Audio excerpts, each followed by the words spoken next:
नमस्कार सर, राम राम क्षमा गणेश, जय माता दी, जय श्री कृष्ण, राधे राधे।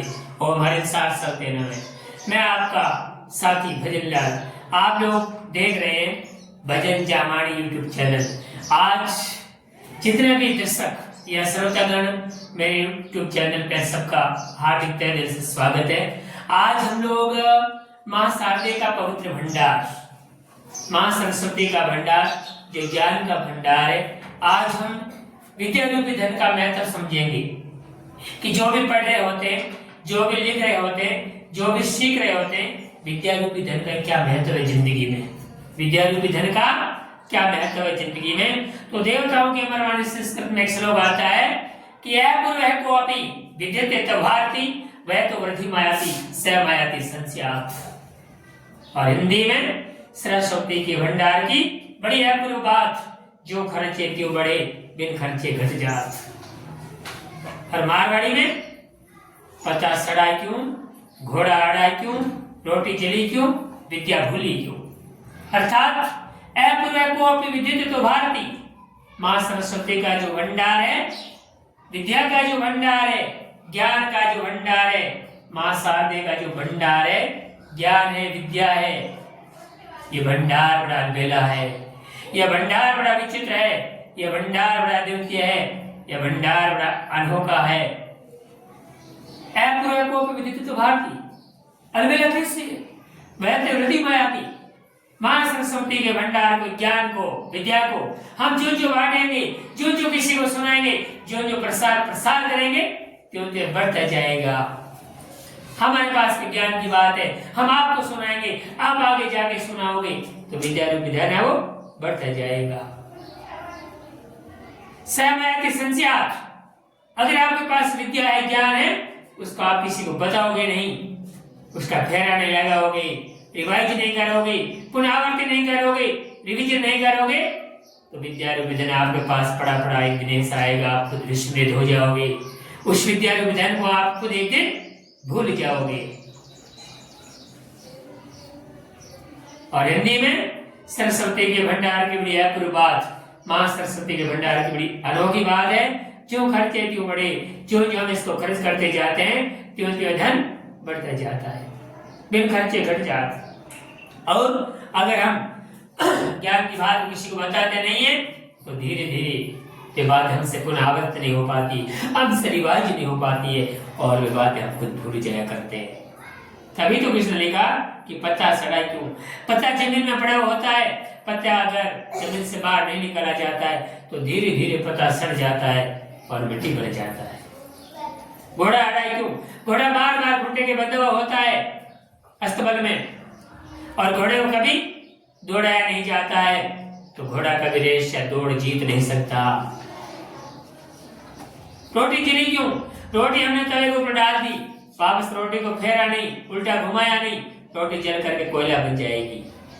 विद्या भूली क्यों, अगर आपके पास विद्या है, समझ है, ज्ञान है, अकल है, कोई ज्ञान की बात है, आपने किसी को बताई नहीं, तो धीरे धीरे मानव की आयु के साथ साथ में बातें भूलते जाओगे। तो आइए इसका महत्व समझें कि ज्यादा से ज्यादा विद्या रूपी धन का प्रसार करें, दूसरों को सुने, ज्ञान बांटें, ज्ञान का प्रसार करें। अब आगे बात आती है कि विद्या ददाति विनयम, विनय में आती पात्रत्वाद, पात्रत्वाद धर्म आपनोति, धनाधर्म तथा सुखम। हम विद्या की प्राप्ति क्यों करते हैं? विद्या ददाति विनयम, विद्या है ना, इंसान को विनम्र बनाती है, उदार बनाती है, विशाल हृदय वाला बनाती है, इंसान के स्वार्थ को दूर करती है, इंसान के अहम अक्कड़पन को दूर करती है। विद्या इंसान को विनम्रता प्रदान करती है। विनयात याति पात्रत्वात्, और जब इंसान विनम्र बनता है, उदार बनता है, तभी तो लिख पाता है, सीख पाता है। ध्यान देना, बेटा बनकर सबने पाया, बाप बनकर किसी ने नहीं। अगर वो सीखना चाहते हैं तो बेटा बनना पड़ेगा, अगर वो सीखना चाहते हैं तो चेला बनना पड़ेगा। विनयाति पात्रत्वात्, विनम्रता होगी आपके भीतर, उदारता होगी, अहम अकड़ नहीं होगा, सीखने की लालसा होगी, तमन्ना होगी, इच्छा होगी, चेष्टा होगी, तो आप पात्रता को प्राप्त करेंगे, आप योग्यता को प्राप्त करेंगे। पात्रता धर्म आप होती, अगर आपके पास योग्यता होगी, एबिलिटी होगी, खासियत होगी, अलग से कोई गुण विशेष आपकी विशेषता होगी, तो आपको धन की प्राप्ति होगी। अगर आपके पास पात्रता होगी, काबिलियत होगी, योग्यता होगी, तो आपको कोई न कोई काम धंधा मिलेगा, कोई न कोई नौकरी मिलेगी, धन की प्राप्ति होगी। धनाधर्म है। अगर आपके पास धन होगा, रुपया पैसा होगा, प्रॉपर्टी होगी, संपत्ति होगी, जमीन जायदाद होगी, तो आपका मन करेगा कोई न कोई धर्म करें, कोई न कोई पुण्य करें, कोई न कोई प्रमाण करें, कोई न कोई परोपकार करें, कोई न कोई सत्कर्म करें। धनाधर्म है। धन से धर्म होगा तथा सुख होगा। और ध्यान देना बच्चे, इस संसार में जो धर्म करता है, जो पुण्य करता है, जो परोपकार करता है, जो दूसरों का भला करता है, उसी को सुख प्राप्ति होती है। तो ध्यान देना, अगर दुनिया में सुखी बनना चाहते हो तो विद्या रूपी धन की प्राप्ति करो, जिससे आप उदार बनेगी, आप को विनम्रता की प्राप्ति होगी, फिर आपको विद्या की प्राप्ति होगी, फिर आपकी काबिलियत योग्यता बढ़ेगी, फिर आपको नौकरी मिलेगी, पैसा या रुपया मिलेगा, धर्म होगा, पुण्य होगा, सुख की प्राप्ति होगी। सुख है ना, सुख आराम, सुख, खुशी, प्रसन्नता कोई हाट या बाजार में या मार्केट्स में नहीं मिलती है। चेहरे में मुस्कुराहट, खुशी, प्रसन्नता तो दयालुता के छोटे छोटे काम करते हैं तो मिला करती है। तो ये तमाम बातें विद्या रूपी धन से संभव है। अब अगले श्लोक आता है कि विद्या नाम नश्य रूप अधिकम विद्या प्रसन्न गुप्तम धनम। विद्या भोग करी, यसे सुख करी, विद्या गुरु नाम गुरु, विद्या बंधुजनों का विदेश गमने, विद्या प्रादेवता, विद्या राजस्व पूज्यते नहीं धनम, विद्या वे विनय पशु, विद्या धर्म सर्वधनम प्रधान। बहुत शानदार बातें बताई कि विद्या नाम नश्य रूप अधिकम विद्या प्रसन्न गुप्तम धनम। विद्या रूपी धन इंसान का रूप से भी, सुंदरता से भी बढ़ करके गुण है। विद्या नाम नरस्य रूप अधिकम, विद्या मनुष्य का रूप से भी बढ़ करके छिपा हुआ धन है। अगर इंसान रूपवान हो जाए, चेहरे से सुंदर हो जाए और अंदर गुण नहीं हो, अंदर गुण नहीं हो, तो चेहरा या रूपवान होना कोई काम का नहीं है। श्लोक के बीच में एक श्लोक आता है कि रूप यौवन है, विशाल गुण संभवा, विद्याहीना न शोभन्ते निर्घंता युग सुम कहा। रूप यौवन है, रूपवान है, यौवन है, यौवन काल है, 20-25 साल की उम्र में विशाल गुण संभवा, कोई बहुत ही धनाढ़ परिवार में पैदा हुआ है, कोई बहुत ही उच्च कुल में पैदा हुआ,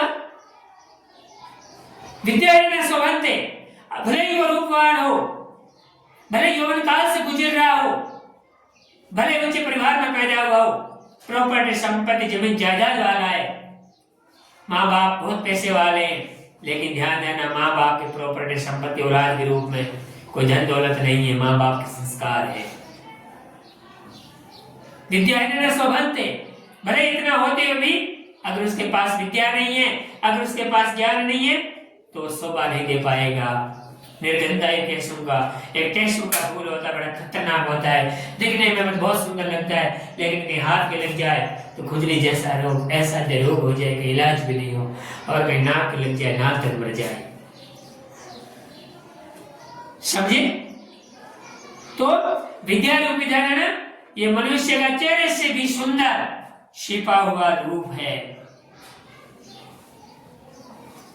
विद्या भोग करी, अब विद्या भोग करने योग्य है, विद्या बांटने योग्य है, ज्ञान किसी को देने योग्य है। आपके पास ज्ञान है, विद्या खूब बांटो, भोग करो, उसको प्रचार प्रसार करो, खूब पढ़ो, औरों को पढ़ाओ, ये से सुख करी। और विद्या ही तो यश देने वाली है, कीर्ति देने वाली है, इज्जत आबरू मान मर्यादा बढ़ाने वाली है। विद्या गुरु नाम गुरु, अरे विद्या तो गुरुओं की भी गुरु है, विद्या तो गुरुओं की भी, आपको जो भी पढ़ा रहे हैं वो भी तो भी पढ़ते होंगे।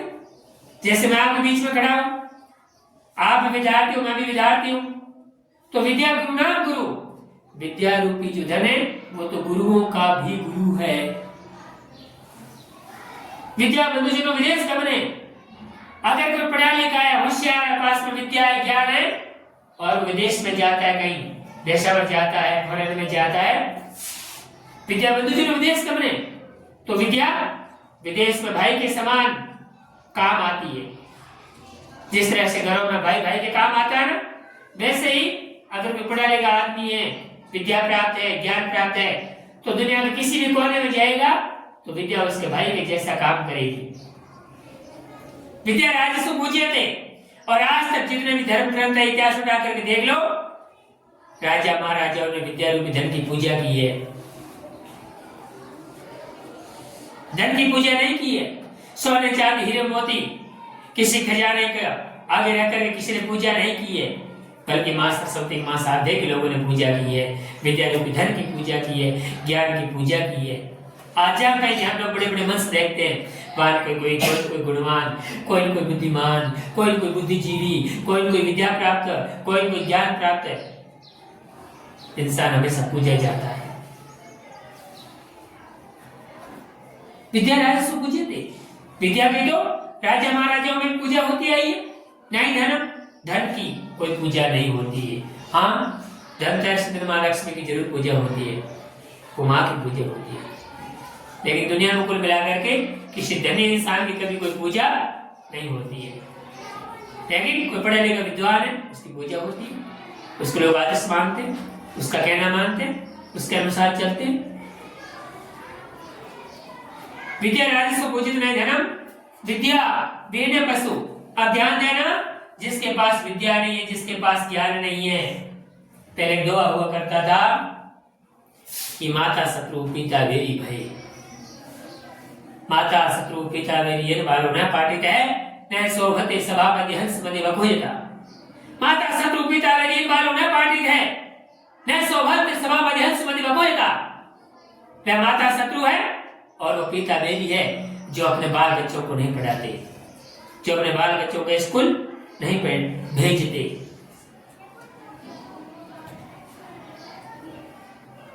माता शत्रु पिता बेलिए बालों में पाटित है, वे माता शत्रु हो पिता बेलिए जो अपनी औलाद को, अपने संतान को, अपने बाल बच्चों को नहीं पढ़ाते।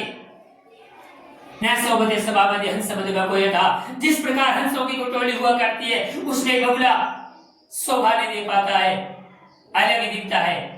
उसी तरह से कहीं पढ़े लिखे लोगों का जमावड़ा हो और वह बीच में कोई अनजान बैठ जाए, वह बीच में कोई मोटा सांप बैठ जाए, तो शोभा नहीं दे पाता है। तो ध्यान देना, माता शत्रु पिता वेरी भई जो ने पढ़ाई बात, जीवन भर की चित्री अनपढ़ जन की खाल। आज तो हालांकि कोई अनपढ़ है ही नहीं युवा पीढ़ी को देखते हुए। तो ध्यान देना, विद्या राजस्व पूजित नहीं धनम, विद्या भी नहीं पशु। जो पढ़ता नहीं, जो लिखता नहीं है, वो तो पशु के समान। हाँ, वो दाढ़ी वाला है, हाँ वो मूंछों वाला है, हाँ वो बिना सींगों वाला है, हाँ वो बिना पूंछ वाला है।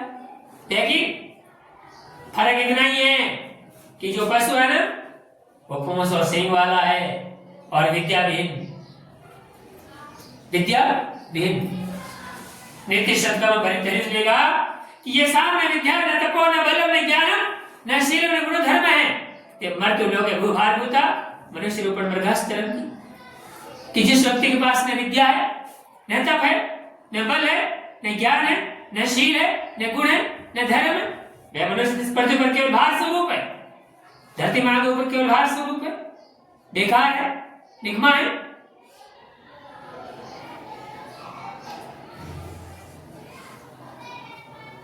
अब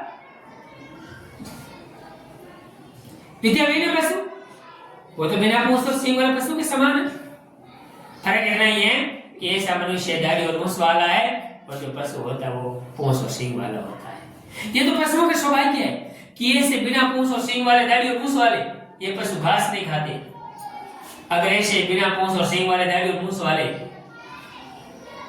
बिना मानवता वाले, बिना मेलपण वाले, बिना घास खाना शुरू कर देते तो बेचारे पशुओं का क्या हाल होता, पशुओं की हालत खराब हो जाती। बिना पूंछ और सींग वाले, दाढ़ी और मूंछ वाले अगर घास वगैरह चलते तो पशुओं को चढ़ने नहीं देते। अब विद्या धनम सर्व धनम प्रधानम।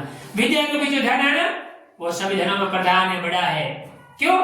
क्योंकि न चोर हारी न राज हारी न भारत भोग न चभारकारी भय करते वर्धनते विद्या धनम सर्व धनम प्रधानम। विद्या के धन को न चोर चुरा सकता है। आप इतने बैठे हो, आप पढ़े लिखे हो, आपके पास की अकल है, बुद्धि है, उसको कोई ले नहीं सकता। और आज तक दुनिया में कोई अकल है, बुद्धि है, इंटेलिजेंस का है, होशियारीपन का कोई इंजेक्शन तैयार नहीं हुआ है। आप कमजोर हो, एक इंजेक्शन लगा होशियार बन गए, ऐसा कोई इंजेक्शन नहीं है अभी तक। ध्यान देना। तो विद्या रूपी धन को न चोर चुरा सकता है, न राजा यहाँ का तो आदमी छीन सकता है, न विद्या रूपी धन से कोई बाहर लगता है। आदमी चाहे कितना ही बड़ा हो, कितने पढ़ा लिखा हो, होशियार हो, लेकिन विद्या रूपी धन ऐसा धन है जिससे कोई भार नहीं लगता है, कोई भार नहीं लगता है। और विद्या रूपी धन का तो जो हम प्रचार प्रसार करते जाते हैं, क्योंकि विद्या रूपी धन तो बढ़ता जाता है, विद्या रूपी धन तो बढ़ता जाता है।